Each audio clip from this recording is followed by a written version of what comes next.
बेकसूर एपिसोड 4। उसने सुनीता को उसके हाल पर छोड़ दिया था। रविवार आ पहुंचा।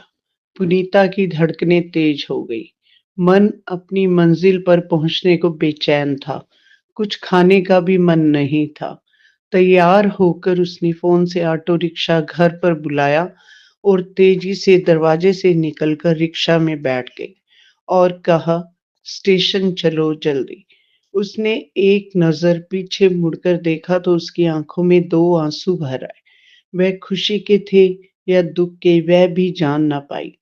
वह जल्दी से ये शहर छोड़ना चाहती थी, इसी डर के साथ कि कहीं उसका दुर्भाग्य उसे आकर रोक ना ले। ऑटो रिक्शा स्टेशन पहुंचा तो विनोद बड़ी बेचैनी से उसका इंतजार कर रहा था। उसने रिक्शा से उतरते देखा।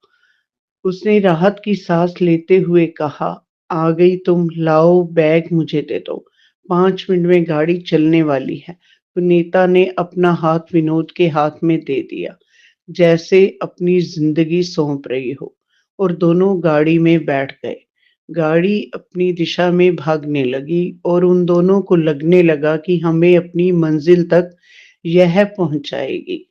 स्टेशन पर गाड़ी से बाहर कदम रखते ही दोनों को लग रहा था कि वह अपनी मंजिल के करीब पहुंच चुके हैं। एक दूसरे का हाथ पकड़े दोनों विनोद के दोस्त के घर पहुंचे। रमन और उसकी बीवी दोनों ने उनका स्वागत किया और विनोद से कहा, जब तक उनके रहने का बंदोबस्त नहीं होता तब तक वह ऊपर के रूम में रह सकते हैं। 1 हफ्ते तक दोनों ने अपनी नई जिंदगी की खुशियों को शहर में घूमते फिरते मनाया।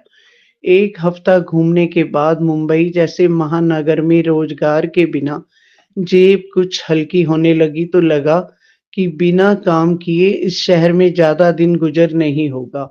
विनोद हर सुबह शाम काम की तलाश में निकलता और शाम को निराश होकर घर लौटता था। हर दिन खर्च करने के बाद जेब कम पड़ती जा रही थी, जिसकी वजह से जरूरी खर्च में भी छोटी-छोटी कटौतियां करनी पड़ती थी, जो दोनों को ही तकलीफ देती, मगर जुबान से नहीं कहते थे। विनोद ज्यादा पढ़ा लिखा भी नहीं था। पूरा 1 महीना घूमने के बाद उसे एक फैक्ट्री में नौकरी मिली, वह भी गार्ड की। वह खुश नहीं था, मगर गुजारा करने का और कोई रास्ता नहीं था। पैसे की तंगी की वजह से कभी-कभी दोनों में झगड़ा भी हो जाता, मगर दोनों को एक दूसरे की जरूरत थी, फिर से एक होने को मजबूर कर देती। जिंदगी की सच्चाइयों ने धीरे-धीरे प्यार की आग को ठंडा करना शुरू कर दिया। पुनीता सोचती, अगर ऐसा कदम उठाना ही था, तो मुझे अपने भविष्य के बारे में सोचते हुए कोई बेहतर विकल्प चुनना चाहिए था। विनोद ने दोस्तों की संगत में शाम को घर आने के बाद पीना शुरू कर दिया। पुनीता का टोकना उसे बुरा लगता था। एक दिन गुस्से में उसने कह दिया, बीवी नहीं हो तुम मेरी, बीवी की तरह हक मत जमाओ। ये बात पुनीता को कील की तरह चुभ गई। उसने कहा, तुम्हारी खातिर सब छोड़कर इन हालात में पहुंच गई और ये कह रहे हो कि तुम पर मेरा कोई हक नहीं। ये बात उसके दिल में कील की तरह गड़ गई। वह विनोद से कटी-कटी रहने लगी। विनोद ने उसे मनाने की काफी कोशिश की, माफी भी मांगी। एक दिन पुनीता ने कहा, भाभी ने उसके लिए बात कर ली है।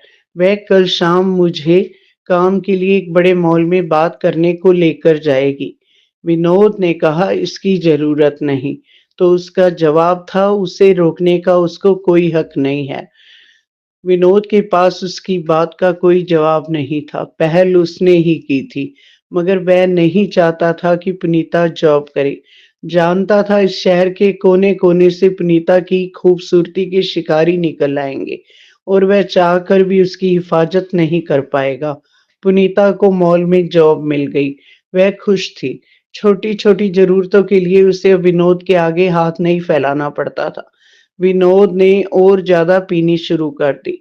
एक दिन पीकर फैक्ट्री में झगड़ा हुआ और विनोद को जॉब से निकाल दिया गया। अब वह पूरा दिन शराब पीने लगा था। पुनीता अक्सर साथ में काम करने वाली दोस्तों के साथ ड्यूटी के बाद घूमने निकल जाती। उसके देर के आने पर विनोद उस पर शक करने लगा था। सारा प्यार तो ना जाने कब फुर्र करके उड़ गया था। मॉल का मैनेजर पुनीता पर खास मेहरबान था। पुनीता की खूबसूरती उसके प्रमोशन का कारण बनी। बात करने के लिए पुनीता को वह अपने ऑफिस में बेवजह बुलाया करता था। पुनीता अब नासमझ नहीं थी। इस दुनिया के दस्तूर को अच्छी तरह समझ चुकी थी। उसे भी अपनी खूबसूरती का पूरा एहसास था। सोच रही थी कि पहले जैसी कीमत पर सौदा नहीं करूंगी।